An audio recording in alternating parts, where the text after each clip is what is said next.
Hey guys, this is Ben. In the last video, I talked about my all-time favourite movies, and in this video, I'm going to be talking about something a bit more controversial, and that is movies that everyone else seems to like except me. I think it's safe to say that we all have stuff like that in our lives. Movies, books, games, TV shows, songs, whatever. Things that everybody else on the planet seems to be in love with. Critics and audiences alike are crazy for them, but you just can't get into them. You just don't see what the fuss is about. So, yeah, this video could be a bit controversial because I am going to be taking stabs at popular movies. Well, not stabs necessarily, because I want to stress something. I'm not saying that these movies are bad. I want to make that perfectly clear. That's very important. I'm not saying that these movies are bad, just that I personally am not a big fan of them, and I'm going to do my best to explain why I don't care for them without just blindly ranting about them. I'm going to do my best to put my thoughts across without actually upsetting anyone. You know, I want to keep this civilized. And I think I should explain real quick, this is only a top 5 because there aren't that many movies that are universally loved that I just don't really care for. There's only a small handful of them that everybody else seems to like, and I'm the only one that's not a big fan. So this is only a top 5. There's not enough content available to me to make a top 10. So with that said, let's get into the list. This is the top 5 movies that everyone likes except me. Number 5, Breakfast at Tiffany's. If you've watched my girlfriend Alicia's channel, you might know that for Christmas last year we got a list of 100 iconic movies. It's like a bucket list of movies you must watch before you die. And one of the movies on there was Breakfast at Tiffany's, which I was quite interested in because I'd heard about it, but I'd never actually watched it and I had no idea what the story was about. And now that I've actually watched the movie, I still have no idea what Breakfast at Tiffany's is about. It feels like this movie doesn't want to have a plot. Whenever something interesting happens, it just moves on to another completely different storyline about 10 minutes later, and the previous one is just forgotten about entirely, as if it shouldn't have been in the movie in the first place. Early in the movie, the main character's former husband shows up and tries to convince her to come back home with him. And I thought, wow, this is a really interesting development. I wonder what's going to happen here. But after about 10 minutes, she sends him back home and then he's never mentioned again. And I thought, okay, what was the point of any of that? Why did that character need to be included in the first place? And later in the movie, she gets a letter telling her that her brother has passed away, and you'd think that would be a major part of the story, but in the very next scene they just move on, as if it never happened in the first place. It's really weird. It feels like this movie doesn't want to tell a consistent story, it just changes directions constantly. The story in this movie feels like a complete mess, and it really ruined the experience for me. And to make matters worse, I didn't like the main character. I will give the actress Audrey Hepburn some credit because she does give a good performance, but the character she plays is a complete lunatic. The main conflict of Breakfast at Tiffany's, I think, is whether or not the two main characters are going to end up together. But honestly, I spent the whole movie thinking, no mate, don't go for it. She's a psychopath. You'd be better off with anybody else other than her. So when they actually did get together in the end, I was actually quite disappointed. I was hoping that wasn't going to happen. So yeah, this movie actually kind of enraged me a little bit. Now, with all the other movies on this list, I can understand why they're popular. Breakfast at Tiffany's is the only movie on this list where I don't understand where the popularity comes from. Every other movie on this list, even though I'm not a fan of them, I get it. I get why they have such a passionate fan base, and I get why they've become so iconic.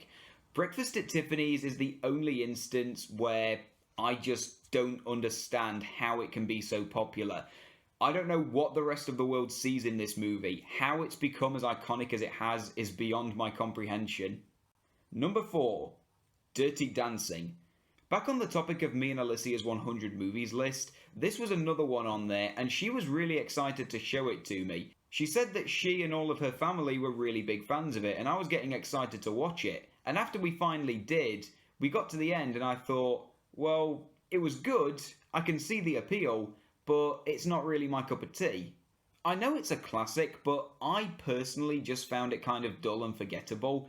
And it's actually kind of a weird movie to talk about on this list because I barely remember any of it. It's almost as if I never watched this movie in the first place. Dirty Dancing just didn't leave any impact on me, and that's probably the worst thing that can happen when you're watching a movie. Even a bad reaction is better than no reaction at all, because at least then you're going to remember the movie. Like, I remember Breakfast at Tiffany's. I don't remember Dirty Dancing. Believe it or not, I'd forgotten most of the story within hours of watching it. I think that just says it all. Dirty Dancing is not for me. It's so not my cup of tea that my brain actively rejected it. My brain actively refused to remember any of it. Like, Dirty Dancing is a film that I'm not going to remember, to be honest. I feel bad saying that because I know that it's very popular and I know that it's a classic. And I know that it has a really passionate fan base, but honestly, this one just didn't really do it for me. This one just wasn't my cup of tea.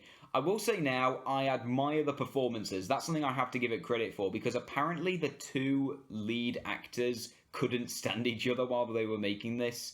So it really does go to show how good the acting was in Dirty Dancing. If their relationship has become as famous as it has when the two lead actors couldn't stand each other, like, that's something I have to admire. I'll give it credit for that. Number 3, Monty Python's Life of Brian. Monty Python are considered to be some of the most influential comedians in all of history. Some people have actually called them the Beatles of comedy.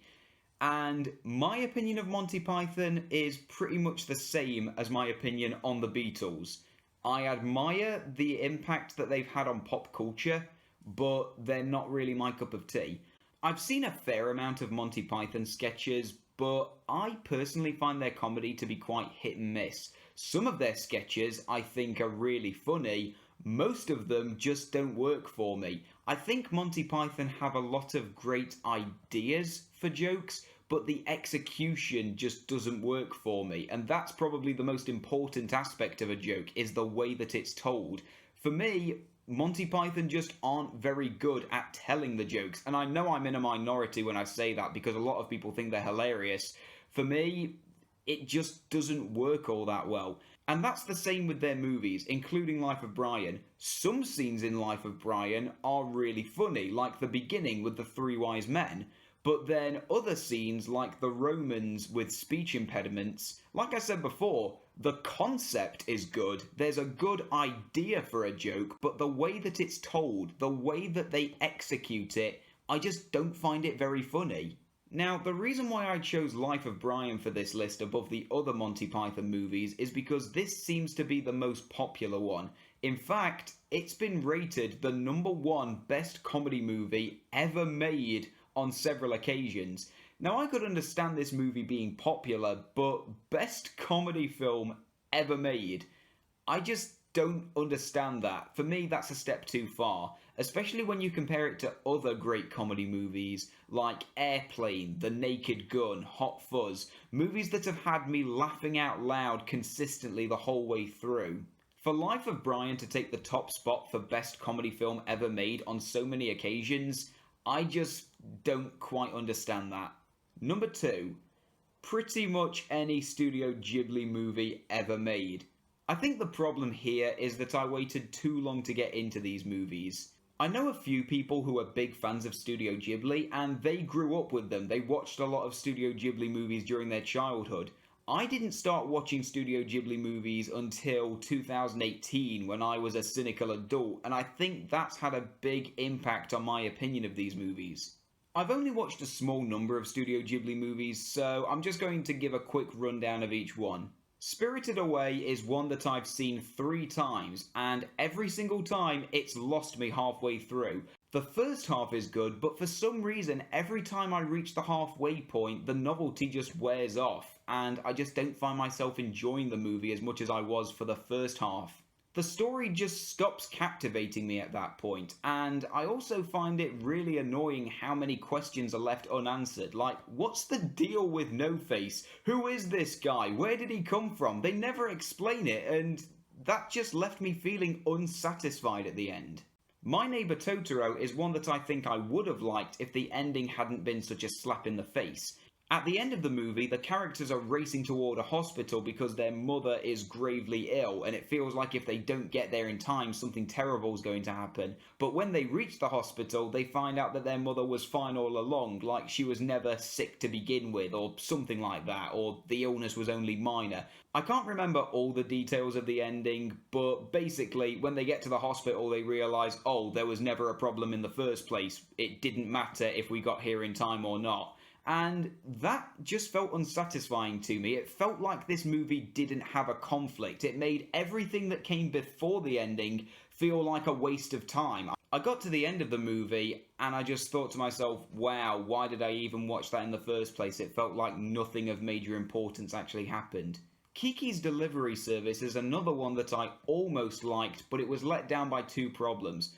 Firstly, I didn't like the main character. She was a complete bitch to the boy character for no good reason, and from that point on, I just lost all interest in her. I thought, wow, what a horrible person. How am I supposed to like her anymore? How am I supposed to want to watch the rest of her story? I don't want to watch the rest of this movie. I don't like her. I can't sympathize with her anymore. Not after watching her being horrible to someone else without any real reason. It's just really weird. Secondly, the movie ends way too abruptly. The main character saves the boy from falling, and then it just ends, like the credits start rolling. I think there might have been a little bit of extra story during the credits, but to be honest, after I witnessed that, I was just in such a state of shock that I couldn't care. I was in too sour of a mood to enjoy the post-credits scenes because I thought, wow, that ending was dreadful. I can't enjoy anything that comes after it now. It's left me in such a bad mood.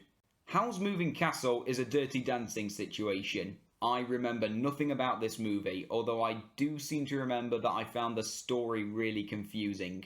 I've also seen the first half of Pompoko, and I have no interest in watching the rest of that. That movie just freaked me out. So, yeah, I'm not exactly a fan of Studio Ghibli. I know it's a bit unfair to say that I don't like any of their movies when I've only seen a small handful of them, but to be honest, I have no motivation to watch any others, and I'm pretty sure that if I didn't like Spirited Away, I'm not going to like any of their movies, because Spirited Away is widely considered to be the best one they've ever made. To be honest, I'm not sure if anime films are really my cup of tea, except for Pokemon, but that's more because I'm a gamer rather than because they're anime. And the sad thing is, I feel like I would have liked these movies if I was a kid. If I'd grown up with Spirited Away and Kiki's Delivery Service and My Neighbor Totoro, I feel like I would have enjoyed these movies because I'd have nostalgia associated with them. They'd be a part of my childhood. I feel like that would really help my appreciation of these movies. But going into them for the first time as an adult, unfortunately, they just don't captivate me all that much. Number 1, The Lord of the Rings trilogy.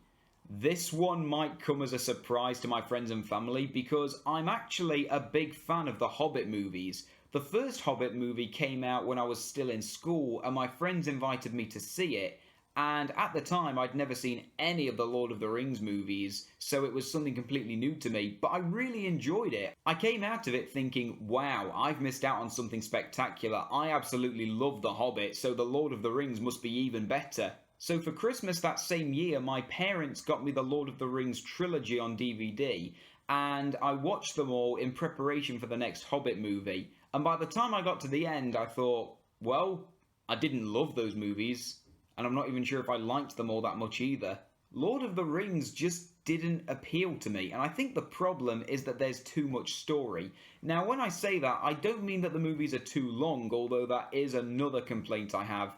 The problem is that there's too much happening. They crammed so much content into all these movies that for me, it was a little bit overwhelming. I found it difficult to keep up with everything that was happening, and I found the story really complicated and hard to follow, especially in the second and third movies where the characters split up and go on separate missions. At that point, piecing everything together and keeping up with everything that was happening just proved to be too complicated for me.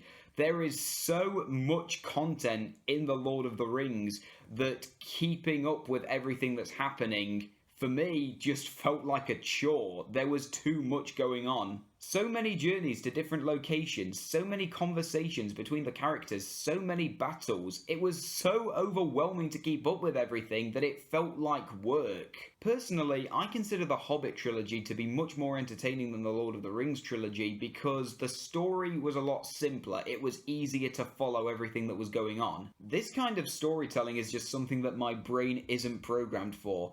And then there's another aspect of these movies which is really popular but I personally don't care for, and that's the battles. Honestly, they ruined the movies for me. Firstly, they all last for an eternity. The battles in these movies go on for so long that they overstay their welcome. When a battle lasts as long as the ones in Lord of the Rings do, then the battle stops feeling epic and starts feeling like a chore to sit through. These movies just don't know when to call it a day. And secondly, there's too many battles. There's so many of them that it got to the point where they actually felt repetitive. In Return of the King, the last movie in the trilogy, when everyone's getting ready for the final battle, that should have been an epic moment. But for me, I just kept thinking, oh, come on, when is Frodo going to get rid of that damn ring so I don't have to sit through all of this? And I'm going to use that word again. That final battle felt like a chore. Like that word right there. That's the best word, I think, to describe my feelings about the Lord of the Rings trilogy. I've watched this trilogy twice, and both times it didn't feel like entertainment. It felt like work. Hard and unrewarding work. And for that reason, the Lord of the Rings trilogy is the #1 movie, or technically collection of movies, that everyone likes except me. But with all of that said, I'm not the only person on the internet with an opinion. Feel free to let me know your thoughts on these movies. Maybe you really like all of these, maybe you're not a big fan either. And feel free to leave a comment telling me if there are any popular movies out there that you're not a big fan of, that you don't see the appeal of. I'd love to hear you guys' thoughts. So with all of that said, peace out, YouTube.